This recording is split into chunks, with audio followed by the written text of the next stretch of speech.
गजपति जिलार प्रसिद्ध जिरांग बलदेवजीउ मंदिर में आज पालित हो जाइछि पवित्र हेरा पंचमी नीति। एही अवसर में मंदिर परिसर में जिलार विभिन्न स्थान समेत पड़ोशी रायगड़ा गंजाम और आंध्र प्रदेश आसिथिबा हजार हजार श्रद्धालुंक जनसमुद्र देखा मिली।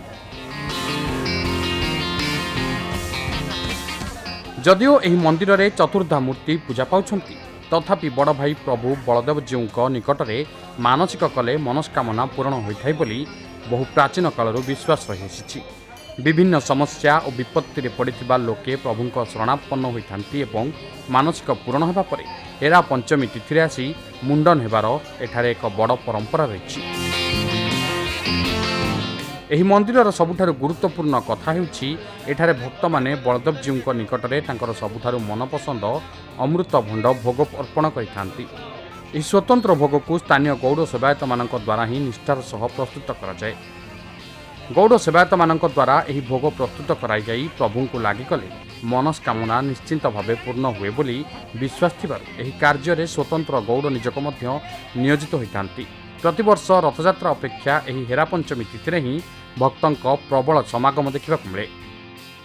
श्याम सुंदर सबर विश्व हिंदू परिषद जिला संपादक ये बलदेव जीउ मंदिर ये प्रत्यक्ष ठाकुर अच्छा जमी पुरी रे जगन्नाथ प्रत्यक्ष श्री मंदिर अच्छी ये बलदेव जीउर क्षेत्र अच्छी ये महेंद्रगिरी पाद देशरू महेंद्र तनया तटरे थिबा कारणरू ये महत्व रही बलदेव जीउर पूजा अर्चना करिबारे तेणु एठाकार विशेषकर पणा भोग ये बलदेव जीउ मंदिर पणा भोग होता है। पणा भोग गौड़ मान द्वारा ये पणा भोग दि जाए।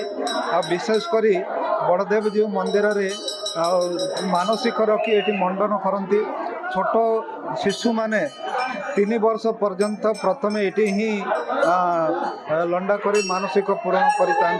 तेणु ये प्रत्येक ठाकुर आंध्र ओडिशारू बहुत श्रद्धालु आसिक ये पूजा अर्चना करती। प्रति माने गुंडीचा यात्रा जो हेरा पंचमी आउ बाहुड़ा एमती 3 यात्रा 10-20 हजार प्रति यात्रा 20-30 हजार श्रद्धालु आसिकी दर्शन करके जाती। श्रृंखला सहित देखा सब होची आसी बहुत भल भी लगुच बहुत गहली अच्छी समस्ते भक्त माने आसुंती सब प्रकार सुविधा मध्य अच्छी देखा देखी करी जाउचंती मनस्कामना मध्य पूर्ण होची।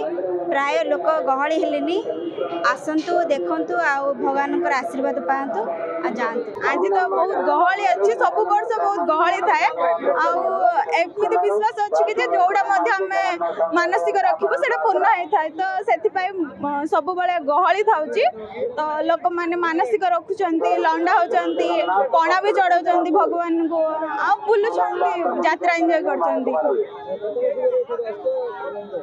छोट बल आस खुश तो बहुत लगुच। गजपति हेमंत प्रधान का रिपोर्ट खबर ओडिशा।